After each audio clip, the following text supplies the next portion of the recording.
Hello everyone, आप सभी का बहुत बहुत स्वागत है इस फ्री ऑनलाइन लर्निंग प्लेटफॉर्म पे जिसका नाम है लेट्स स्टडी इंडिया। मेरा नाम अवंतिका सिंह है और आज हम यहाँ पे एक बीएससी थर्ड सेमेस्टर की नई टॉपिक स्टार्ट करने जा रहे हैं, यूनिट 8 का ELISA topic. What is ELISA? ELISA का मतलब होता है एंजाइम लिंक्ड इम्यूनोसॉर्बेंट एसे। मतलब हम क्या कर रहे हैं, हम यहाँ पे प्रोटीन का डिटेक्शन कर रहे हैं और प्रोटीन का डिटेक्शन कर किससे रहे हैं, तो हम कर रहे हैं एंजाइम के हेल्प से। तो इसके पहले हमने दो मेथड पढ़ लिया था, वेस्टर्न ब्लॉटिंग भी पढ़ ली थी और इसी के साथ साथ एक और टेक्निक हमने पढ़ी थी जिसका नाम आप कमेंट बॉक्स में हमें बताएंगे कि कौन कौन से 3 डिटेक्शन मेथड हैं जो प्रोटीन के लिए यूज़ होते हैं। 2 मैंने पढ़ा दिया है और तीसरा ये है एलाइजा। ठीक है, तो यहाँ पे हम एंजाइम की हेल्प लेंगे और प्रोटीन को डिटेक्ट करेंगे। तो what is this stand for? Enzyme linked. Enzyme को लिंक कर रहे हैं हम ताकि जो इम्यूनोसॉर्बेंट ऐसे है जो भी हम सीरम से निकाल रहे हैं प्रोटीन को, उसको डिटेक्ट कर पाएँ। ठीक है, तो यहाँ पे एलाइजा जो होता है एंटीजन और एंटीबॉडी को डिटेक्ट करने में हेल्प करता है। अगर हम पहले एंटीजन और एंटीबॉडी कहाँ होती है? हमारे ब्लड के अंदर, ब्लड में भी स्पेसिफिकली सीरम के अंदर ये प्रेजेंट होती हैं। तो इन्हीं का कंसंट्रेशन यानी कि क्वांटिटी और क्वालिटी डिटेक्ट करने को ही क्या बोलते हैं, इसी प्रोसेस को हम बोलते हैं एलाइजा मेथड। ये एक लैबोरेट्रिकल मेथड है, मतलब हम लैबोरेटरी में परफॉर्म करते हैं और यहाँ पे एंजाइम की हेल्प से हम इसका डिटेक्शन करते हैं। This is the machine. ये है, इस मशीन में हम क्या करते हैं, टेस्ट ट्यूब डालते हैं, पूरी प्रोटीन वगैरह डालने के बाद इसके अंदर हम क्या कर देते हैं, हमारा ट्यूब जो है यानी कि माइक्रो पिपेट या माइक्रो पिपेट को हम क्या करते हैं इसके अंदर लगा देते हैं और फिर रीडिंग लेते हैं। तो ये एलाइजा रीडर है, ठीक है, या फिर माइक्रो टाइटर रीडर है और इसमें से जो है हमारी रीडिंग निकलती है या रीडिंग यहाँ पे डिस्प्ले हो जाती है। ठीक है, तो इसे बोलते हैं एलाइजा रीडर। ठीक है, या फिर माइक्रो टाइटर रीडर भी इसी बोलते हैं। इसी से क्या होता है, हमें ऑप्टिकल डेंसिटी पता चलती है किसी भी हम जो एंटीबॉडी या एंटीजन हमने लिया है उस प्रोटीन का। इसके साथ हम पढ़ेंगे what are the components required for ELISA technique. क्या क्या कंपोनेंट चाहिए हमको, तो इसके अंदर जो जो कंपोनेंट्स हम डालते हैं उसका नाम यहाँ पे लिखना होगा आपको कि क्या क्या कंपोनेंट्स हैं। तो हमें पहले तो एंटीजन या एंटीबॉडी जो हम डालने वाले हैं वो चाहिए। तो हमें रिक्वायर्ड जो प्रोटीन है वो मैंने लिखी नहीं है कि हमें जो प्रोटीन डालनी है, जिसको डिटेक्ट कर रहे हो वो तो आप लोगे ना, तो वो हम रखेंगे। उसके बाद हम क्या लेंगे, उसके बाद हम उसमें एंटीबॉडीज डालेंगे। एंटीबॉडीज, तो आपको बेसिकली एंटीबॉडी और एंटीजन के बीच में डिफरेंस पता होना चाहिए। एंटीबॉडी जो होती है हमारी, ये हमारी बॉडी में बनती है एंटीजन के खिलाफ। ठीक है, एंटीजन के खिलाफ बाहर से कोई भी फॉरेन पार्टिकल अगर हमारे अंदर आता है, फॉर एग्जांपल वायरसेस आ गए, बैक्टीरिया आ गई, ठीक है, कोई भी फॉरेन पार्टिकल आ गया अगर हमारे शरीर में बाहर से, तो that acts like an antigen. ठीक है, और ये हमारे ब्लड में जैसे ही आता है, हमारे बॉडी में आता है, ये सीधे कहाँ जाता है, हमारे ब्लड में, और ब्लड में जाता कहाँ है, सीरम में, जिसके खिलाफ हमारी WBC जो है इसके खिलाफ फाइट करती है और फाइट करके क्या बनाती है, एंटीबॉडीज। तो बॉडीज हमारे बॉडी के अंदर बनती हैं और ये एंटीजन के खिलाफ बनती हैं उस बीमारी को ठीक करने के लिए। ठीक है, तो दिस इज द एंटीबॉडी। ठीक है, उसके बाद हम पढ़ेंगे कि क्या चाहिए, हमें बफर चाहिए। तो बफर लेना होगा। बफर हम क्यों लेते हैं, क्योंकि हम ये परफॉर्मेंस जो होता है सेल के बाहर करते हैं। हम सेल के अंदर डिटेक्ट नहीं कर रहे हैं प्रोटीन को, सेल को बाहर निकाल के उससे प्रोटीन को एक्सट्रैक्ट करके फिर ये कर रहे हैं ना। तो अब ये जो हमारी एंटीबॉडी जो बाहर हमने निकाली है या एंटीजन हमने जो बाहर निकाल लिया है बॉडी से, अब उसको क्या करना है, उसको डिटेक्ट करने के लिए हमको क्या चाहिए, एक बफर चाहिए जो कि वही pH देगा जो हमारे बॉडी में प्रेजेंट है। वही pH चाहिए हमें, क्योंकि मान लीजिए हमारे बॉडी में जो pH था, हमारा जो बॉडी का pH है, ब्लड में जो pH है, वही pH यहाँ नहीं मिलेगा तो एंटीबॉडी का जो शेप है वो डिस्टॉर्टेड हो जाता है। मतलब अगर वो नॉर्मल ऐसे शेप में है, वाई शेप में है, तो वो क्या हो जाएगी, उसका शेप बदल जाएगा, तो वो पर्टिकुलर उसी एंजाइम से जाकर के बाइंड नहीं होगी। ठीक है, उसका शेप डिस्टॉर्टेड हो जाता है, इसलिए हमें उसे उसी pH पे रखना पड़ता है। तो उसके लिए हम यूज करते हैं PBS बफर। ठीक है, PBS buffer stand for P for phosphate और PBS मतलब क्या होता है कि फॉस्फेट बफर का हम क्या करते हैं, यूज करते हैं। ठीक है, फॉस्फेट बफर। ठीक है, और इसके बाद हम क्या यूज करते हैं, माइक्रो टाइटर प्लेट। माइक्रो टाइटर प्लेट कैसी दिखती है, तो माइक्रो टाइटर प्लेट कुछ ऐसी दिखती है, मैं एक बार आपको दिखा देती हूँ। ये होती है छोटी छोटी, क्या होती है, ट्यूब जैसी होती है इसके नीचे, और ये इसमें हम क्या डाल देते हैं, हमारा सॉल्यूशन। ये देखिए ये क्या है, हम इससे डाल रहे हैं हमारा जो सॉल्यूशन है उसको डाल दे रहे हैं माइक्रोटाइटर में। तो this is the microtiter plate. इसमें छोटी छोटी क्या होती है, वेल्स होते हैं, कुएं जैसे छोटे छोटे क्या होती है, ट्यूब्स होती हैं। इसी के अंदर अपना सॉल्यूशन हम डालते हैं। फिर हमको क्या चाहिए, हमें इसके बाद चाहिए हमारा सरफेस बाइंडिंग एजेंट। तो सरफेस बाइंडिंग एजेंट हमने इसके पहले भी पढ़ रखा है वेस्टर्न डॉटिंग में। ये क्या हो सकता है, या तो हम क्या यूज कर सकते हैं, बोवाइन सीरम एल्ब्यूमिन, या फिर नॉन फैट मिल्क, यानी कि रॉ मिल्क हम लेंगे जिसमें फैटी एसिड्स ना हो, उसका यूज करेंगे। वो क्या करेंगे, ब्लॉक कर देंगे। ये हम पढ़ेंगे आगे फर्दर प्रोसेस में कि कैसे ये ब्लॉक करते हैं। देन इसके बाद हम क्या यूज करते हैं, हमारा एंजाइम लिंक एंटीबॉडी, फिर जो डिटेक्ट करता है एंटीबॉडी को और कैप्चर करता है एंटीबॉडी को। देन तो या एंजाइम लिंक एंटीबॉडी और डिटेक्शन एंटीबॉडी एक ही एंटीबॉडी का नाम है, और ये कैप्चर एंटीबॉडी ये अलग होती है। ठीक है, ये भी हम डिटेल में सारा पढ़ेंगे ये कैसे कहाँ ये यूज होता है। इसके बाद है data analyser. Data analyser, the machine which we use, this is the data analyser. ये एलाइजा ये क्या करेगा, रीडर है। ठीक है, एलाइजा रीडर यानी रीडिंग करता है, हमें रीडिंग देता है कि कौन सी एंटीबॉडी है और क्या उसका कंसंट्रेशन हमारे बॉडी से हमने निकाला हुआ है, जिसकी हम स्टडी कर रहे हैं। ठीक है, अब इसमें हम पढ़ने वाले हैं कि कैसे इसका स्टेप्स होता है, क्या इसके टाइप्स होते हैं, how what are its applications, और क्या डिसएडवांटेजेस हैं इसके, हम इसमें पढ़ने वाले हैं। ठीक है, इसी के साथ हम आगे बढ़ते हैं। तो what are the types of ELISA. तो एलाइजा 4 तरीके की होती है। ठीक है, बेस्ड ऑन कि एंटीजन और एंटीबॉडी डायरेक्टली लिंक है या इनडायरेक्टली लिंक है, या कैसे उनका पोजीशनिंग है, उस बेसिस पे ये 4 तरीके की होती हैं। एक होता है डायरेक्ट एलाइजा, फिर इनडायरेक्ट एलाइजा, फिर होता है हमारा sandwich ELISA, then competitive ELISA. ये कॉम्पिटेटिव एलाइजा जो है वो बहुत इंपॉर्टेंट है। इसलिए इंपॉर्टेंट हो जाता है क्योंकि ये नेट, जेआरएफ और गेट के पेपर में भी ये पूछता है। आपके सिलेबस में ये इतना डिटेल में पढ़ने की ज़रूरत है नहीं कॉम्पिटेटिव एलाइजा को, but it is very important. और इसमें सबसे इंपॉर्टेंट ज़्यादातर जो यूज़ होता है वो होता है सैंडविच एलाइजा। और ये तीनों प्रोसेस जो हैं इसके ये बहुत ही इंपॉर्टेंट है। ठीक है, दिस इज ऑल्सो इम्पॉर्टेंट, और ये आपका गेट पॉइंट ऑफ व्यू से भी इम्पॉर्टेंट हो जाता है। देन हम बारी बारी सबका स्टेप्स पढ़ेंगे कि कैसे हर इस एलाइजा के मेथड में कैसे कैसे ये वर्किंग होती है। तो पहला हमारा स्टेप है सिंपल या फिर डायरेक्ट एलाइजा। सिंपल यानी कि सिंपल मेथड होता है, ये सबसे सिंपल मेथड होता है, और डायरेक्ट एलाइजा मेथड इसमें यूज़ करते हैं। डायरेक्ट हम क्या कर रहे हैं, डायरेक्टली बाइंड कर रहे हैं, हम एंटीजन को एंटीबॉडी से डायरेक्टली बाइंड कर दे रहे हैं। अभी हमने पढ़ा था कि एंटीजन और एंटीबॉडी क्या होते हैं।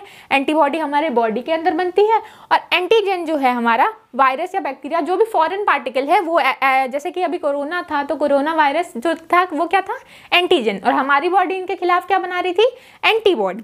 ठीक है, तो यहाँ पे ये जो है हमारे बॉडी, यहाँ पे हमने एंटीजन ले रखा है। This is the microtiter plate का ये छोटा सा वेल है। ये क्या है, वेल है। ठीक है, वेल है। वेल मतलब क्या है, छोटा सा हमने क्या बना रखा है, एक वेल बना रखा है। एक हम इसके माइक्रोटाइटर की वेल को ले रहे हैं, एक ट्यूब को ले रहे हैं। ठीक है, उसके अंदर क्या हम देख रहे हैं, ऐसे हम सारे में करेंगे। हम एक को इन डिटेल पढ़ने के लिए हमने इसको क्या किया है, ओवरव्यू कर रहे हैं, वाइड में ले रहे हैं। तो इसमें हमने डाल रखी है, नीचे जो प्लेट है उसमें हम डाल देते हैं हमारा एंटीजन। ठीक है, एंटीजन जो होता है उसको हमने डाल दिया जिसकी हमको स्टडी करनी है। देन हम इसमें डालते हैं क्या, हम ऐड कर देते हैं एंजाइम लिंक्ड एंटीबॉडी। अब enzyme linked antibody, E stand for enzyme. ठीक है, अब एंजाइम लिंक्ड एंटीबॉडी क्यों यूज कर रहे हैं, तो एंटीबॉडी हम यूज कर रहे हैं, एंजाइम लिंक्ड ही यूज करते हैं। यहाँ पे क्यों यूज करते हैं, क्योंकि एंजाइम जो है यही हमें डिटेक्शन के लिए हेल्प करती है। आप देख रहे हैं फर्दर कलर चेंज हो जा रहा है, ये ब्लू था, ब्लू से येलो इन कलर हो जा रहा है सॉल्यूशन। तो ये जो हम यहाँ पे पीबीएस बफर यूज कर रहे थे उसका पूरा कलर लास्ट में चेंज हो जाता है, और ये क्या हो रहा है, इसका कलर येलो में कन्वर्ट हो जा रहा है, जिससे हमें ये समझ में आ जा रहा है कि हाँ इसके अंदर वो जो हमारी एंटीजन थी, मतलब कि एंटीजन यहाँ पे जो थी वो प्रेजेंट है। एंटीबॉडी डालने के बाद ये रिएक्शन दे रहा है, इसका मतलब कि ये प्रेजेंट है। ठीक है, तो पहला स्टेप क्या होता है कि हम लेते हैं एक वेल, इसके अंदर हम डाल देते हैं हमारी एंटीजेंस। एंटीजेंस जो होती हैं, ये जो ये जो वेल है वो ये जो माइक्रोटाइटर है वो इस सब्सटेंस का बना होता है, इस ऐसे प्लास्टिक का बना होता है जिसके अंदर जो एंटीजन और एंटीबॉडी है वो बाइंड हो जाती है। जो एंटीजन है और एंटीबॉडी है वो बाइंड हो जाती है, तो इसका शेप क्या होता है? एंटीजन का जो शेप होता है, एंटीजन का शेप हम यहाँ पे सर्कल रिप्रेजेंट करते हैं, कोई भी सब्सटेंस जो बाहर से आ रहा है, और एंटीबॉडी जो होती है वो वाई शेप होती है। ठीक है, ये वाई शेप, ये जो बड़ी वाली चेन होती है उसको बोलते हैं heavy chain, this is the heavy chain. तो 2 हैवी चेन होती है और उसके साथ अटैच होती है हमारी लाइट चेन। ये होता है हमारा इम्यूनोग्लोबिन या फिर इम्यून सिस्टम की एंटीबॉडी, ये हमारी बॉडी में बनती है, ये वाई शेप्ड होती है। ठीक है, अगर आप लिख रहे हो वाई शेप्ड एग्जाम में तो आप हमेशा वाई ऐसे बनाएंगे, ऐसे, दिस इज रॉन्ग, ये ऐसी होती है ना, इसलिए ऐसे बनाते हैं वाई को, और ऐसे लिखते हैं this is Y shaped. Then इसके बाद हम इसमें एंटीबॉडी डाल देते हैं। फिर एंटीबॉडी डालेंगे, मान लीजिए आपकी ब्लड में से हमने क्या किया, कोई आपको या हमें ही कोई बीमारी है, तो बीमारी से क्या किया, हमने ब्लड निकाला, ब्लड से क्या किया, ब्लड में से सीरम को अलग कर लिया, सीरम में से हम क्या कर रहे हैं, उस एंटीजन को निकाल करके इसमें डाल दे रहे हैं। ठीक है, फिर उस एंटीजन को, या मान लीजिए हमें आपको जैसे कोई किसी पर्सन को बीमारी है मलेरिया की, तो मलेरिया का हम क्या कर रहे हैं, यहाँ पे एंटीजन को बाइंड कर दे रहे हैं। या फिर आप देखते होंगे कि किट्स आती है ना, कि मलेरिया की किट है डिटेक्शन के लिए या कोरोना की किट है डिटेक्शन के लिए, तो यहाँ पे ऑलरेडी एंटीजन जो फॉरेन पार्टिकल्स हैं बाहर के, या मलेरिया का जो एंटीजन है बाहर का, वो यहाँ पे ऑलरेडी चिपका रहता है, ये वेल से हमारे चिपका रहता है। फिर हम इसमें क्या करते हैं, इसमें डालते हैं, वॉशिंग कर देते हैं इसकी, ताकि जो बाइंड नहीं हुए हैं, जो अभी भी यहाँ पे तैर रहे हैं, वो वॉश आउट हो जाए। हर स्टेप के बाद मैं क्या कहूँ, हर स्टेप के बाद वॉशिंग होगी, मैं बताऊँ या ना बताऊँ, आपको समझना है कि हर स्टेप के बाद वॉशिंग होगी ही, क्योंकि वॉश आउट करना पड़ेगा ना हर सब्सटेंस को। तो ये वॉशिंग, एंटीजन जो बाहर है वो क्या करेंगे, जब मैं इसको सॉल्यूशन को वॉश आउट कर दूंगी पानी से, तो ये बाहर निकल जाएंगे, और जो सरफेस से बाइंड हो गए हैं वो इसी पे बाइंड रह जाएंगे। ठीक है, फिर क्या करते हैं हम अब हमारे ब्लड से जो सीरम लिया था उसको हम रख रहे हैं, उस सॉल्यूशन को हम एक बफर में रखेंगे जिसका पीएच हमारे पीएच से, हमारी बॉडी के पीएच से मिलता जुलता हो। उसको हम क्या करते हैं, हमारे सीरम को इसमें हम क्या करेंगे, पोर कर देंगे, डाल देंगे। उस सीरम को पोर करते हैं तो इसमें क्या होता है, ये जो एंटीजन था हमारा, उससे एंटीबॉडी आकर के अटैच हो जाती हैं। एंटीबॉडी को जो हम अटैच करते हैं वो एंजाइम लिंक्ड होती हैं। एंजाइम लिंक्ड होने की वजह से ये क्या करेंगी कि हम जो भी इसका सब्सटेंस डालते हैं, जो ये एंजाइम किसी पर्टिकुलर सब्सटेंस पे ही एक्ट करेंगी और उस सबस्ट्रेट को ये चेंज कर देंगी प्रोडक्ट में। अगर ये सब्सटेंस को प्रोडक्ट में चेंज करेगी तो जो प्रोडक्ट होता है वो कलर देता है, और ये कलर जो है वो बता देगा कि हाँ इसके अंदर क्या प्रेजेंट है, इसके अंदर प्रेजेंट है हमारा क्या, एंटीजन। ये जो एंटीजन था वो प्रेजेंट है। अगर ये एंटीजन यहाँ पे होता ही नहीं, तो एंटीजन होता ही नहीं तो एंटीबॉडी इससे बाइंड ही नहीं करती। बाइंड किससे करती है, एंटीबॉडी। एंटीबॉडी और एंटीजन जो होते हैं वो बहुत ही लॉक एंड की तरह बाइंड हो जाते हैं। ये किसी और एंटीजन से ये बाइंड नहीं होगा, हम स्पेसिफिकली ही लेते हैं किसी एक एंटीजन को, बिल्कुल लॉक एंड की तरह ये प्रेजेंट होते हैं। जैसे ये एंटीजन है तो ये जो होता है एंटीजन के ऊपर होती है इपीटोप्स। इपीटोप जो होते हैं एंटीजन पे होते हैं और अलग अलग शेप के होते हैं। ठीक है, ये हमारा था एंटीजन और इसके ऊपर ये बाहर इपीटोप्स थे। अब ये जो होता है साइड स्पेसिफिक होगा, यहाँ पे आकर के ऐसे बाइंड हो जाएगा। और हमारे जो एंटीबॉडी होते हैं उस पर क्या होता है, पैराटोप। ठीक है, याद रखना है आपको कि एंटीबॉडी के ऊपर होता है पैराटोप और एंटीजन के ऊपर होता है क्या, इपीटोप। फिर इपीटोप और पैराटोप जो होते हैं वो लॉक एंड की तरह क्या होता है कि एक की होती है वो एक ही ताले लगाने, मतलब एक ही ताले के लिए काम करती है, दूसरे ताले के लिए वो काम नहीं करेगी। तो स्पेसिफिक होता है वो, जैसे कोई एक ताला है तो उसी चाबी से खुलेगा, दूसरी चाबी से नहीं खुलेगा। उसी तरीके से ये दोनों भी काम करते हैं। ठीक है, तो स्पेसिफिकली ये इसी साइड से आकर के बाइंड होगा। ठीक है, तो फिर ये आकर के इससे बाइंड हो जाता है। अगर ये मौजूद ही नहीं होता इसके अंदर तो ये किससे बाइंड होता, वॉश करने के बाद ये सारे क्या हो जाते, गिर जाते और ये कंटेनर खाली ही रहता, तो कलर चेंज भी नहीं होता। कलर सब्सटेंस डालने के बाद जो सबस्ट्रेट है वो प्रोडक्ट में ही चेंज नहीं होता इस एंजाइम की वजह से, और फिर कलर चेंज ही नहीं होता, तो हमको समझ में आ जाता कि नहीं इसके अंदर एंटीजन नहीं था, मतलब ये डिजीज उस पर्सन को नहीं है। ठीक है। यहाँ पे बात करेंगे हम एंजाइम, कौन सी एंजाइम वहाँ पे हम यूज़ कर रहे थे एंटीबॉडी को टैग करने के लिए। तो या तो ये HRP हो सकती है या फिर एल्कलीन फॉस्फेटेज हो सकता है। ठीक है, HRP मतलब हॉर्स रेडिस पेरोक्सिडेज। अब इसके जो सबस्ट्रेट हैं वो दो तरीके के हो सकते हैं, या तो हम क्या डालेंगे OPD डालेंगे या फिर TMB डालेंगे।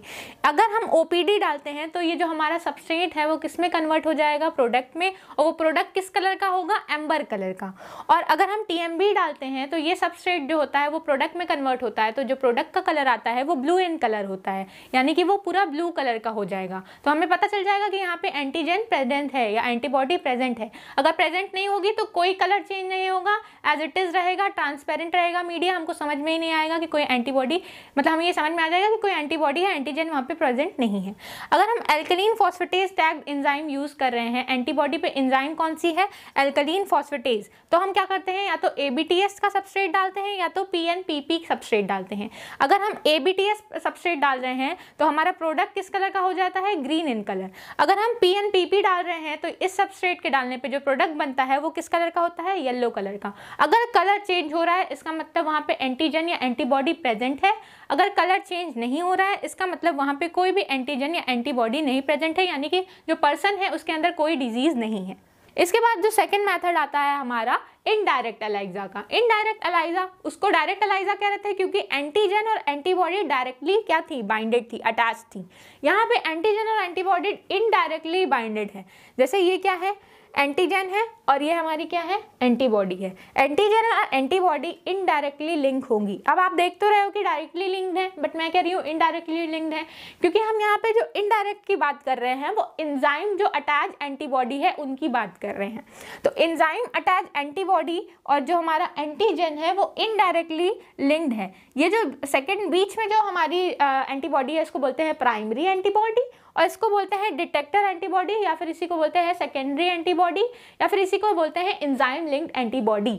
यही हमें डिटेक्ट करके कलर चेंज करके बता देंगे, हाँ यहाँ पर्टिकुलर यहाँ पे एंटीजन प्रेजेंट था तभी इसकी बाइंडिंग हुई है। ठीक है, तो यहाँ हो क्या रहा है कि एंटीजन जो हमारा यहाँ पे सब्सटेंस में प्रेजेंट है वो क्या करता है कि स्पेसिफिकली इसी साइड से आकर के बाइंड होता है। हमने एक वेल ले ली, माइक्रोटाइटर में एक वेल ले ली, उसके अंदर हमने एंटीजन को क्या किया, डाल दिया। एंटीजन को जब हमने डाला तो एंटीजन आकर के यहाँ पे अटैच हो जाते हैं नीचे। अब हम क्या करते हैं, इसकी वॉशिंग कर देंगे। तो जो यहाँ पे रह जाएंगे, हवा में ही रह जाते हैं, वो क्या होते हैं, यहाँ पे ही जो मतलब कि अटैच नहीं होते हैं सरफेस से, वो क्या होते हैं, वॉश ऑफ कर देते हैं। इसके बाद हम वॉशिंग करेंगे तो ये क्या होंगे, बाहर निकल जाएंगे, और जो अटैच है यहाँ से वो यहीं पे अटैच रह जाएंगे, यानी कि जो सरफेस से अटैच है वो यहीं रह जाएंगे। फिर वॉशिंग करने के बाद यहाँ पे एक और स्टेप हम परफॉर्म करते हैं। वो स्टेप क्या होता है, हम इसमें डाल देते हैं हमारा क्या डालते हैं यहाँ पे, हम डालते हैं यहाँ पे सॉल्यूशन किसका, या तो हम क्या डालते हैं, नॉन फैट मिल्क, या फिर क्या करते हैं, बोवाइन सीरम एल्ब्यूमिन सॉल्यूशन को डालते हैं। वो सॉल्यूशन क्या करता है, ब्लॉकिंग एजेंट का काम करता है। अब जैसे ही हमने वॉश कर दिया तो यहाँ पे बचा क्या रह जाएगा, यहाँ पे बचा बस ये रह जाएगा। इसके बाद ये जो सरफेस है हमारी एंटीबॉडी जो होती है, ये हमने पहले भी पढ़ा है वेस्टर्न ब्लॉटिंग में कि क्या होता है, बहुत कॉस्टली होती है, बहुत महंगी होती है। तो ये महंगी होने की वजह से हमको क्या करना है, उसको बचाना है। तो अब बचाने कैसे बचा सकते हैं उसको, वो जो एंटीबॉडी होती है, कभी कभी ऐसा होता है कि वो ये जो सब्सटेंस है, ये जो जिसका ये हमारा वेल बना है, उससे एंटीबॉडी और एंटीजन दोनों ईजिली बाइंड कर सकते हैं। तो कभी कभी क्या होता है कि इससे भी बाइंड कर जाता है हमारा एंटीबॉडी। तो हमको इसी चीज़ से बचाना है। तो अगर ये यहाँ पे अटैच हो गया, मतलब कि अगर ये इसकी वॉल से अटैच हो गया एंटीजन से ना अटैच होकर के, तो ये क्या होगा, फॉल्स रीडिंग देगा। फॉल्स रीडिंग मतलब क्या होगा कि यहाँ पे एंजाइम लिंक्ड हो जाएगी, और अगर यहाँ पे एंटीजन जो है वो नहीं भी होता है तो भी ये क्या दे देगा कि हाँ सब्सटेंस को कन्वर्ट कर देगा प्रोडक्ट में, और प्रोडक्ट आपको कलर्ड प्रोडक्ट दे देगा। और कलर्ड क्या हो जाएगा, हम बाहर से देखेंगे कलर आ रहा है, इसका मतलब हमारी एंटीजन प्रेजेंट है, बल्कि अंदर एंटीजन प्रेजेंट ही नहीं होगी। और ये किससे बाइंड हो जाएगा, हमारे बेस से बाइंड हो जाएगा। जो सब्सटेंस है वेल का, उसी से ये जो वॉल है उसी से अटैच होकर के ये रीडिंग दे रहा है, तब तो गलत रीडिंग हो जाएगी ना। हमको तो क्या चाहिए, कलर्ड प्रोडक्ट तभी चाहिए जब एंटीजन मौजूद हो। तो हम क्या करते हैं कि यहाँ पे क्या डाल देते हैं, जो जगह खाली है, जहाँ जैसे यहाँ पे हमारी क्या है, एंटीजन है, और ये जितनी जगह खाली है वहाँ पे हम डाल देते हैं बोवाइन सीरम एल्ब्यूमिन। ठीक है, यहाँ पे ये अटैच हो जाती हैं नीचे सरफेस पे जाके, इस रीजन को ये क्या कर रही है, ब्लॉक कर दे रही हैं। अब यहाँ जिस रीजन को ब्लॉक कर रही हैं, अब यहाँ पे आकर के आपका एंटीबॉडी नहीं बाइंड होगा। ये एंटीबॉडी अब ब्लॉक कर दिया ना, ब्लॉक करना मतलब क्या, रास्ते को रोक दिया। अब इससे हम क्या कर रहे हैं, अटैच ही नहीं हो पा रहे हैं, तो ब्लॉक कर देगा इस रीजन को। ब्लॉक करने से एंटीजन जो है इसकी वॉल से नहीं अटैच होगा और स्पेसिफिकली बस एंटीजन से ही अटैच होगा। एंटीबॉडी जब आती है तो एंटीबॉडी बस एंटीजन से ही अटैच होगी और सरफेस से अटैच नहीं होगी ब्लॉकिंग के बाद। फिर ब्लॉकिंग के बाद हम फिर वॉशिंग करते हैं। वॉशिंग करते हैं तो क्या होता है कि जो हमारा जो BSA एक्स्ट्रा है या फैट मिल्क एक्स्ट्रा है जो कि ब्लॉकिंग एजेंट की तरह काम कर रहा है, नॉन फैट मिल्क एक्स्ट्रा है, वो निकल जाएगा। फिर हम क्या करते हैं, एंटीबॉडी को डाल देते हैं। एंटीबॉडी अब क्या करेगी कि जा करके यहाँ से अटैच हो जाएगी। अभी प्राइमरी एंटीबॉडी है, हम देख रहे थे डायरेक्ट स्टेप में क्या हो रहा था जब हम पढ़ रहे थे कि डायरेक्ट एलाइजा में, तो यही जो था एंजाइम से बाइंड था, इसी में एंजाइम लगी थी और यही सब्सटेंस को कलर्ड प्रोडक्ट में कन्वर्ट कर दे रहा था, ठीक है। बट यहाँ पे हम क्या कर रहे हैं, HRP का यूज कर रहे थे। कौन सी एंजाइम थी, HRP जो थी वो क्या कर रही थी, किसी भी सब्सटेंस को कलर्ड प्रोडक्ट में चेंज कर रही थी। अब वो सब्सटेंस क्या हो सकता है, इसमें से ODP भी हो सकता है, OPD किस में कन्वर्ट कर देगा, एम्बर कलर में चेंज कर देगा इसको, ठीक है। तो एम्बर कलर में जब चेंज करेगा बेटा इसको, प्रोडक्ट इस कलर का आ जाएगा, तो हमको ये कलर दिख जा रहा था। बट यहाँ पे क्या हो रहा है कि यहाँ एंजाइम लिंक नहीं है, जो प्राइमरी हम इससे ऐड कर रहे हैं प्राइमरी एंटीबॉडी, वो एंजाइम लिंक्ड नहीं है, तो ये बस अटैच होगी और ये सब्सटेंस भी अभी हमको क्या दिखने वाला है, कलरलेस। इसमें सब्सटेंस भी डालेंगे, सबस्ट्रेट डाल देंगे हम, तो भी क्या होगा, कोई कलर चेंज नहीं होगा, क्योंकि एंजाइम ही नहीं है जो उसको सब्सटेंस को प्रोडक्ट में कन्वर्ट करा दे जल्दी जल्दी।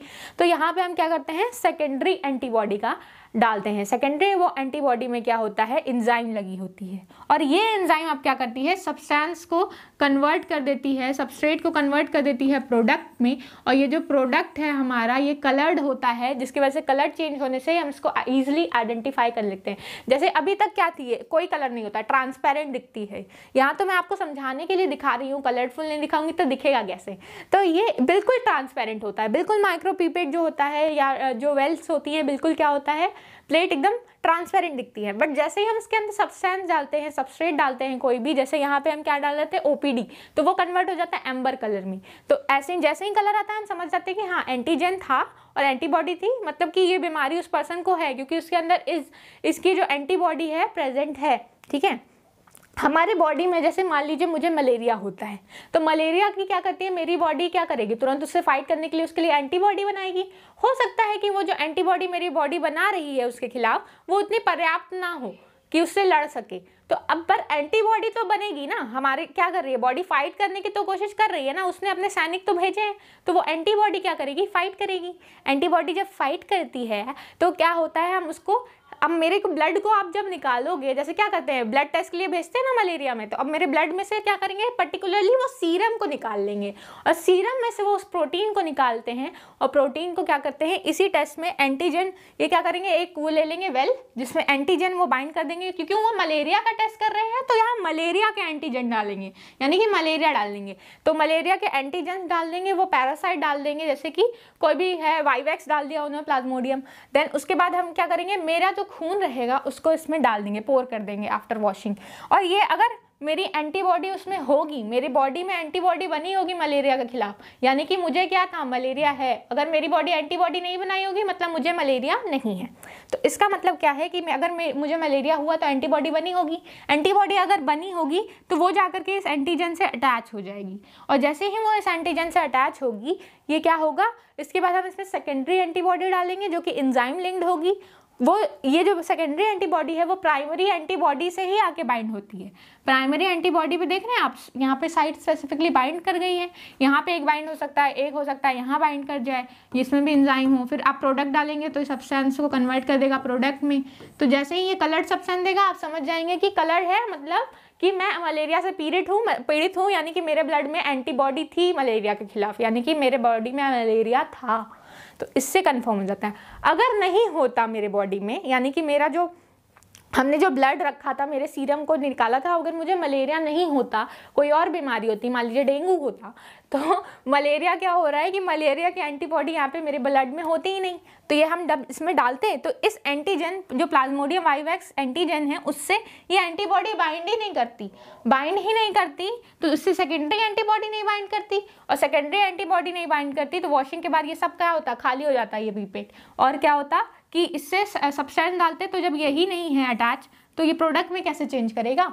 तो हमको पता चल जाता है कि नहीं ये बीमारी नहीं है, इसका एंटीजन हमारे सब्सटेंस मतलब इसकी बॉडी नहीं बना रही है, मतलब ये पर्टिकुलर इंसान में ये बीमारी नहीं है। तो इससे क्या होता है, बहुत सारी बीमारियों का टेस्ट होता है, HIV का भी टेस्ट होता है, मलेरिया का भी डिटेक्शन होता है, ट्यूमर जैसी बीमारियों का भी डिटेक्शन होता है। पर्टिकुलरली उस प्रोटीन के हम क्या कर लेते हैं, पकड़ लेते हैं कि ये प्रोटीन बन रही है, एंटीबॉडी बन रही है, इसका मतलब ये एंटीजन आपकी बॉडी में चला गया है। ठीक है, इसके बाद हम थर्ड मेथड पढ़ते हैं। यहाँ पे जो भी एंजाइम मैं बोल रही हूँ तो ये एंजाइम क्या हो सकती है, या तो हो सकती है HRP या तो हो सकती है अल्कलाइन फॉस्फेटेज, ये दोनों एंजाइम हो सकती है और इन्हीं दोनों सब्सटेंस में से कोई डालेंगे और ये कलर चेंज आने वाला है। ठीक है, फिर इसी के बाद हम मूव ऑन करेंगे हमारी नेक्स्ट स्लाइड पे, तो हम देखेंगे सैंडविच एलाइजा। सैंडविच एलाइजा जो है वो थर्ड टाइप की एलाइजा है। ठीक है, अभी हमने 2 पढ़ लिया, डायरेक्ट, इनडायरेक्ट, और तीसरा है सैंडविच। सैंडविच की तरह सैंडविच कैसा होता है, 2 ब्रेड है, उनके बीच में क्या होता है, हम जो भी डाल दें, हमारी टिक्की डाल दें, हमारे जो भी वेजिटेबल्स डालते हैं, तो यहाँ पे भी क्या हो रहा है कि जो सब्सटेंस है वो 2 एंटीबॉडी के बीच में क्या हो जा रहा है,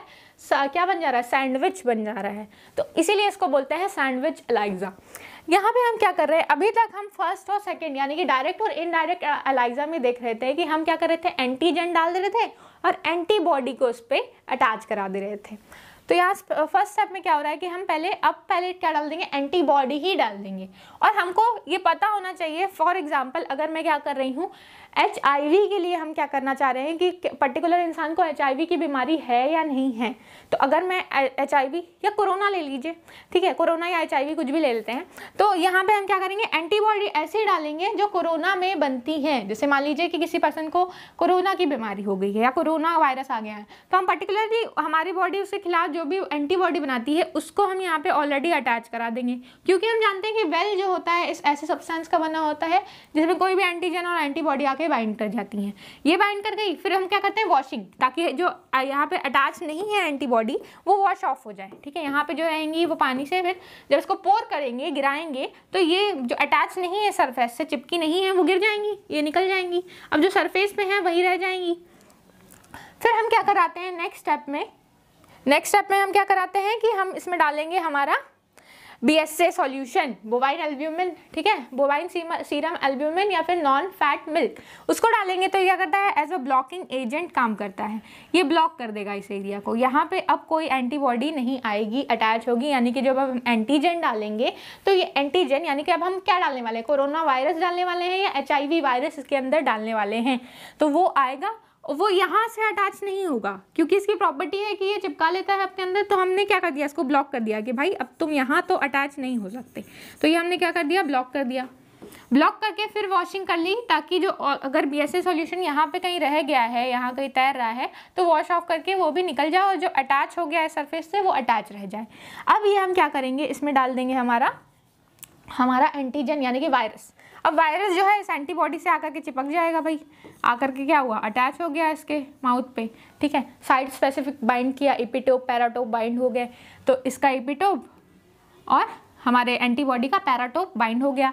फिर क्या होगा, फिर क्या करेंगे, हम वॉशिंग कर देंगे। यानी कि अब वॉशिंग करेंगे तो क्या होगा, जो यहाँ पे अटैच नहीं हुए होंगे एंटीबॉडी से वो निकल जाएंगे। ठीक है, एंटीबॉडी से जैसे ही ये निकले, अब इतना सब्सटेंस हमारे अंदर वॉशिंग के बाद बच जाएगा। अब हम क्या करेंगे, इसमें सेकेंडरी एंटीबॉडी डालेंगे। सेकेंडरी एंटीबॉडी जो हम डालेंगे वो क्या होगी, हमें पता है कि हम कोरोना के लिए डाल रहे हैं तो हम कोरोना की ही एंटीबॉडी डालेंगे। तो कोरोना की एंटीबॉडी डालेंगे और एंटीबॉडी के साथ एक एंजाइम अटैच करके भेजेंगे, एक प्रोटीन अटैच करेंगे। एंजाइम या प्रोटीन एक ही चीज़ है, तो उसको क्या करेंगे, ये वो अलग चीज़ है ना कि एंजाइम और प्रोटीन में रिलेशन आपको पता ही होगा क्या होता है।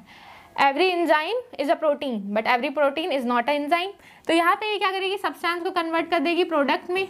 अब सब्सटेंस को प्रोडक्ट में कन्वर्ट जैसे ही किया तो कोई भी कलर, यहाँ पे येलो कलर आ रहा है तो मतलब क्या हो रहा है कि येलो कलर में ये कन्वर्ट हो जा रहा है। इसका मतलब कि आपके यहाँ पे क्या था, ये जो एंटीजन था कोरोना वायरस का ये प्रेजेंट था और एंटीबॉडी प्रेजेंट थी, मतलब वो the person is suffering from that disease, the corona virus is there, यानी कि उस पर्सन को क्या है, वो बीमारी है।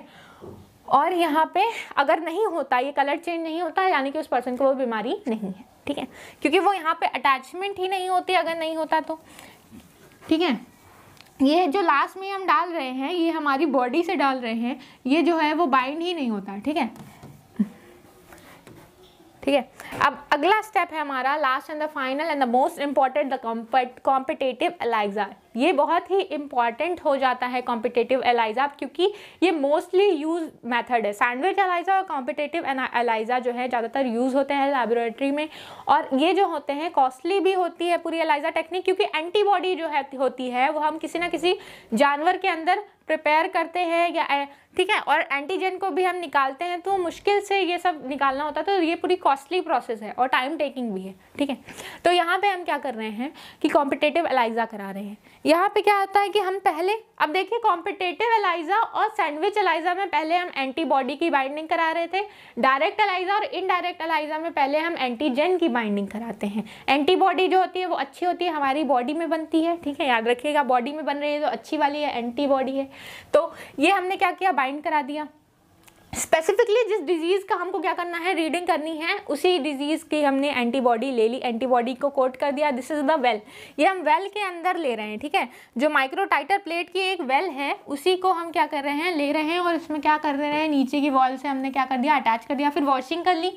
अब जो भी ऊपर यहाँ पे तैर रहे होंगे वो क्या होंगे, वो वॉश ऑफ हो जाएंगे। फिर हम क्या करेंगे, इसके अंदर BSA सॉल्यूशन डाल देंगे, ब्लॉकिंग एजेंट डाल देंगे, मतलब कि ब्लॉक कर देगा इस रीजन को, मतलब कि अब यहाँ पे कुछ भी बाइंड नहीं होगा। अब हम इसको डालेंगे जैसे ही सब्सटेंस को, सब्सटेंस की प्रॉपर्टी है, इस वेल की प्रॉपर्टी है कि कुछ भी अपने इससे अटैच कर लेती है एंटीबॉडी या एंटीजन को, तो इसको हम बाइंड ना होने दें, इसीलिए हम क्या कर देते हैं, इस सरफेस को ब्लॉक कर देते हैं। क्या डाल करके डाल देते हैं हम यहाँ पे, या तो हम रॉ मिल्क डाल देते हैं जिसमें फैट कंटेंट ना हो, या फिर हम क्या डाल देते हैं, बोवाइन सीरम एल्ब्यूमिन सॉल्यूशन। ये जो होता है नॉन रिएक्टिव होता है। अब ये दोनों हैं, किसी से रिएक्ट नहीं करेंगे। ठीक है, किसी से भी रिएक्ट नहीं करेंगे, यानी ना एंटीजन से बाइंड करने देंगे ना एंटीबॉडी से बाइंड करने देंगे। अब जो भी हम सब्सटेंस डालेंगे वो यहाँ अटैच ही नहीं होगा, वो क्या होगा, आके कहाँ अटैच होने वाला है, अपने स्पेसिफिक साइट पे लॉग एंड की तरह बाइंड हो जाएगा। अब ये जब बाइंड हो जाएगा तो हम जो सब्सटेंस यहाँ पे डालते हैं वो एंजाइम लिंक्ड होता है। देख रहे हैं आप, एंजाइम लिंक्ड है, एंजाइम से टैग्ड है। तो अब जैसे हमने क्या किया कि एक पर्सन का क्या लिया, एक सीरम ले लिया। अब उस सीरम में मान लीजिए दिस इज़ फॉर कोई भी डिजीज़ है, जैसे मलेरिया हो गया, तो मलेरिया के लिए अगर ले रहे हैं तो हमने क्या किया, मलेरिया स्पेसिफिक एंटीबॉडी हमने डाली है। ये हमारे खून में से नहीं लिया गया है। अभी खून में से हम क्या डालेंगे, यहाँ पे से डालेंगे सीरम, मतलब सीरम में से हमारा जाएगा एंटीजन या साइट स्पेसिफिक एंटीजन। तो एंटीबॉडी हमने बाइंड कराई है। अब एंटीजन जो होगा, हमारा जो एंटीजन होगा उसमें ये नहीं होगा। ठीक है, मतलब उसमें एंजाइम लिंक्ड नहीं होगा। और जो दूसरा हम क्या डालेंगे, दो हम क्या डाल रहे हैं, सब्सटेंस डाल रहे हैं, दो हम क्या डाल रहे हैं यहाँ पे, एंटीजन डाल रहे हैं। तो एक हमारे ब्लड से जाएगा एंटीजन जिसमें एंजाइम नहीं होगी, और एक एंटीजन हम कहाँ से डालेंगे, हम अपने से सॉल्यूशन एक प्रिपेयर करते हैं जिस क्या होगा, साइट स्पेसिफिक एंजाइम लिंक्ड होगा। यानी कि ये क्या करेगा, मान लीजिए हम मलेरिया के लिए कर रहे थे, तो ये क्या है, ये है हमारा वॉल्वॉक्स। ठीक है, क्या, ठीक है, प्लाज्मोडियम वॉल्वॉक्स या प्लाज्मोडियम। ठीक है, प्लाज्मोडियम है ये। तो प्लाज्मोडियम जो होता है, प्लाज्मोडियम क्या कॉज करता है, मलेरिया। तो इसका हमने क्या ले लिया, इसको ले लिया इस एंटीजन, ये एज ए एंटीजन ये दोनों काम करने वाले। ये हमारे ब्लड से डिटेक्ट किया गया है और ये हमने क्या किया है, बाहर से लिया है। तो अब ये यहाँ पे बाइंड हो गया। हमारा ब्लड वाला जो है वो कहाँ कहाँ बाइंड है, यहाँ बाइंड है। ठीक है, और बाकी सब में एंजाइम लिंक्ड है, और बाकी तैर रहे हैं। हम वॉश ऑफ कर देंगे तो जो बाहर यहाँ पे है, यहाँ पे तैर रहे हैं, वो निकल जाएंगे। ठीक है, और अगर हम देख रहे हैं कि एंजाइम लिंक्ड वाले यहाँ पे ज़्यादा हैं, कितने हैं, 1 2 3 4 5 6 7 8, तो इसका मतलब जो हम क्या करेंगे, सब्सटेंस डालेंगे तो प्रोडक्ट में चेंज होगा। यानी कि जो कलर होगा वो बहुत ज़्यादा हमको वाइब्रेंट दिखेगा, बहुत ज़्यादा डार्क कलर मिलने जाएगा, क्योंकि बहुत सारे एंजाइम लिंक्ड हैं, बहुत सारे एंजाइम है, तो जल्दी जल्दी सब्सटेंस को प्रोडक्ट में चेंज करेंगे, बहुत ज़्यादा वो कलरफुल दिखेगा। ठीक है, इसका मतलब कि आपकी जो एंजाइम थी, अगर बहुत ज़्यादा ये डार्क इन कलर दिख रहा है एंजाइम वाला, मतलब कि एंजाइम वाले ज़्यादा अटैच हुए हैं। इसका मतलब कि आपके जो ब्लड में जो प्लाज्मोडियम था वो कम अमाउंट में था, तभी तो ये बाइंड कहीं कहीं हुआ है, कम जगहों पे हुआ है। बट अगर ये क्या होता, अगर इन केस ये वाला जो है ये ज़्यादा होता, हमारे ब्लड में अगर ज़्यादा प्लाज्मोडियम होता है, हम ज़्यादा तरीके से क्या होता, ज़्यादा हम पीड़ित होते, ज़्यादा हमारे अंदर ये मल्टीप्लाई कर गया होता प्लाज्मोडियम, तो ये ज़्यादातर क्या होता है, यहाँ एंजाइम लिंक ना होकर के यहाँ कौन बाइंड करता, हमारे ब्लड वाला ज़्यादा, जो हमारे ब्लड में प्लाज्मोडियम था वो प्लाज्मोडियम ज़्यादा अटैच होते। ठीक है, तो ये क्या है, मान लीजिए ये भी हमारे ब्लड का, ये भी हमारे ब्लड का, तो इसमें एंजाइम लिंक्ड नहीं है, मतलब एंजाइम लिंक्ड नहीं है, तो अब क्या होगा, एंजाइम लिंक्ड अब कितने हो गए, तो एंजाइम लिंक्ड अब कितने हैं, 1, और ये क्या है 2 और 3, ठीक है, तो अब 3 ही रह गए हैं। इसका मतलब पहले 8 थे, अब 3 रह गए। अब कलर क्या होगा, कम डार्क होगा ना, थोड़े ही से एंजाइम है तो सब्सटेंस डालने से, कुछ ही एंजाइम है, 3 एंजाइम है, तो ये कन्वर्ट करेंगे प्रोडक्ट में, लाइट कलर मिलेगा हमको। अगर लाइट कलर मिल रहा है इसका मतलब पर्सन वाला जो है, पर्सन वाला प्लाज्मोडियम ज़्यादा इन अमाउंट में ज़्यादा है, इसका मतलब वो पर्सन के अंदर जो ब्लड है उसमें जो प्लाज्मोडियम का कंटेंट है वो ज़्यादा है, मतलब कि वो पर्सन ज़्यादा क्या है, पीड़ित है, उसमें बहुत ज़्यादा मल्टीप्लाई कर रहा है। बट अगर थोड़ा सा कंसंट्रेशन है या नहीं है कंसंट्रेशन, तो ये जो डार्क कलर है और डार्क हो जाएगा, ऑप्टिकल डेंसिटी से फिर हम इसकी रीडिंग लेंगे तो वो और डार्क कलर का हो जाएगा, ठीक है। तो इसका मतलब कि उसके अंदर ये नहीं प्रेजेंट है, ये जो हमारा एंटीजन है वो इसके अंदर प्रेजेंट नहीं है, ठीक है। इसका मतलब कंक्लूजन क्या हुआ पूरे का, कि अगर जो सब्सटेंस लास्ट में आ रहा है वो ज़्यादा वाइब्रेंट आ रहा है, इसका मतलब क्या है कि अगर कलर वाइब्रेंट आ रहा है इसका मतलब कि वो जिसका ब्लड था उसमें नहीं प्रेजेंट है हमारा वो पर्टिकुलर वो एंजाइम जो है या वो डिजीज़ नहीं प्रेजेंट है। अगर ये वाइब्रेंट इन कलर आ रहा है मतलब डार्क आ रहा है वो कलर, क्योंकि सब्सटेंस वाला जो है वो प्रोडक्ट में चेंज कर देगा।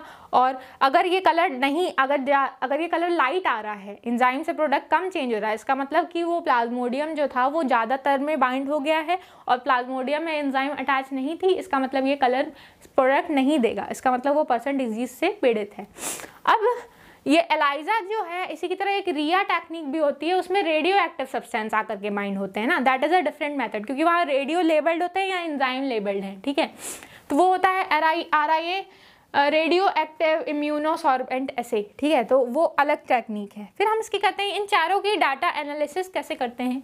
डाटा एनालिसिस हम इसमें उसकी जो माइक्रो पिपेट है या माइक्रो टाइटर प्लेट है उसको इसमें डाल देते हैं, इसके बाद रीडिंग लेते हैं, यहाँ पे रीडिंग लिख करके आती है। रीडिंग लिख करके आती है तो क्या होता है कि जितनी ज़्यादा ऑप्टिकल डेंसिटी है, मतलब ऑप्टिकल डेंसिटी मतलब कितना हमको आर पार उससे दिख रहा है, तो जितनी ज़्यादा ऑप्टिकल डेंसिटी है उसका इसका मतलब क्या है, आर पार दिख रहा है, इसका मतलब कलर लाइट है।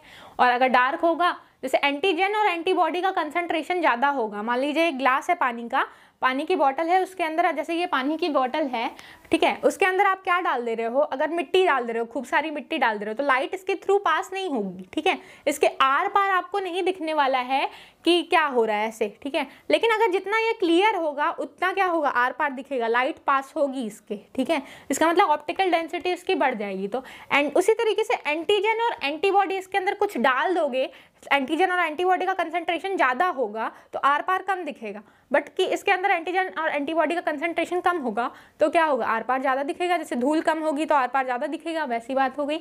तो इसी की तरह ये क्या होता है, काम करता है। तो यहाँ पे रीडिंग देखते हैं हम कैसे काम करती है। हम क्या करते हैं, सबसे पहले नोन कंसंट्रेशन को ले लेते हैं कि हमको पता है कि यहाँ पे ये कंसंट्रेशन है और इस कंसंट्रेशन पे हम ऑप्टिकल डेंसिटी को लीड कर देते हैं। तो पहले हम क्या लेते हैं, नोन सॉल्यूशन लेते हैं, नोन सब्सटेंस को ले लेते हैं कि ये है, तो इस हिसाब से क्या करते हैं, जैसे नोन ले लेते हैं, एक माइक्रो पिपेट में हमने क्या है, नोन कंसंट्रेशन ले लिया कि इतना एंटीजन लिया, इतनी एंटीबॉडी लिया, उसके हिसाब से हम ऑप्टिकल डेंसिटी मेजर कर लेते हैं कि इतना कंसंट्रेशन है तो इतनी ऑप्टिकल डेंसिटी है 0.6, अगर इतना है कंसंट्रेशन है तो इतना ऑप्टिकल डेंसिटी है। ये नोन का हम रीडिंग ले लेते हैं। फिर उसके बाद क्या करते हैं, जो अभी तक हम स्टडी कर रहे थे, जो सारी टेक्निक थी ELISA, sandwich, direct, indirect ELISA, उसकी हम रीडिंग लेते हैं और उसको इस ग्राफ से मैच करके देखते हैं, इसमें डालते हैं और उस माइक्रो पिपेट को इसमें डालते हैं और इसमें क्या आती है, ऑप्टिकल डेंसिटी की वैल्यू आती है। जब ऑप्टिकल डेंसिटी की वैल्यू आ जाती है तो ये जो हमने पहले से हमारे पास जो चार्ट प्रेजेंट होता है उससे हम कंसंट्रेशन को नाप लेते हैं। यानी कि अगर हमने इसमें डाला और इसमें रीडिंग आ गई 0.5, तो यानी कि 0.5 पे हमारा कितना कंसंट्रेशन रहेगा, तो अप्रॉक्स 11 के पास जो है हमारा कंसंट्रेशन रहेगा, ठीक है, इतना जो कंसंट्रेशन है एंटीजन और एंटीबॉडी का प्रेजेंट है। अगर मान लीजिए हमारी ऑप्टिकल डेंसिटी आ जाती है 1.8, तो उस समय हमारा जो मतलब हमारा जो कंसंट्रेशन है एंटीजन और एंटीबॉडी का वो कितना रहेगा, 50, तो 50 पार्ट्स पर मिलियन, ठीक है। इस तरीके से हम क्या करते हैं, इस डेंसिटी को नोन करते हैं। इसके बाद हम पढ़ेंगे कि व्हाट आर इट्स एप्लीकेशंस, क्या क्या एप्लीकेशंस है, कहाँ कहाँ ये यूज़ होता है। तो मुझे लगता है मैंने साथ साथ ही पढ़ा दिया कि कहाँ कहाँ ये यूज़ होता है for the detection of protein, तो प्रोटीन के डिटेक्शन में, ठीक है। और कोई भी HIV बीमारी है तो ट्यूमर की बीमारी है, तो यहाँ पे पर्टिकुलरली लिखा हुआ है कि अगर हम क्या कर रहे हैं सैंडविच एलाइजा का यूज़ कर रहे हैं तो ट्यूमर और हार्मोन्स के लिए यूज़ करते हैं। अगर हम क्या कर रहे हैं HIV और HCV का यूज़ कर रहे हैं तो इनडायरेक्ट एलाइजा का यूज़ करते हैं, ठीक है। इसी के साथ फिर डिटर्मिनेशन ऑफ एंटीबॉडी का कैरेक्टर हमको पता करना है कि कौन सी एंटीबॉडी है, क्या उसके फीचर्स हैं, तो वो भी हम क्या कर सकते हैं डिटेक्शन से पता कर सकते हैं। इसका कंसंट्रेशन, क्वांटिटी, क्वालिटी पूरी हम पता कर सकते हैं वाया एलाइजा टेक्निक, ठीक है। इसी के साथ हमारा ये टॉपिक भी खत्म होता है। हम मिलते हैं नेक्स्ट लेक्चर में, तब तक पढ़ते रहिए। Thank you.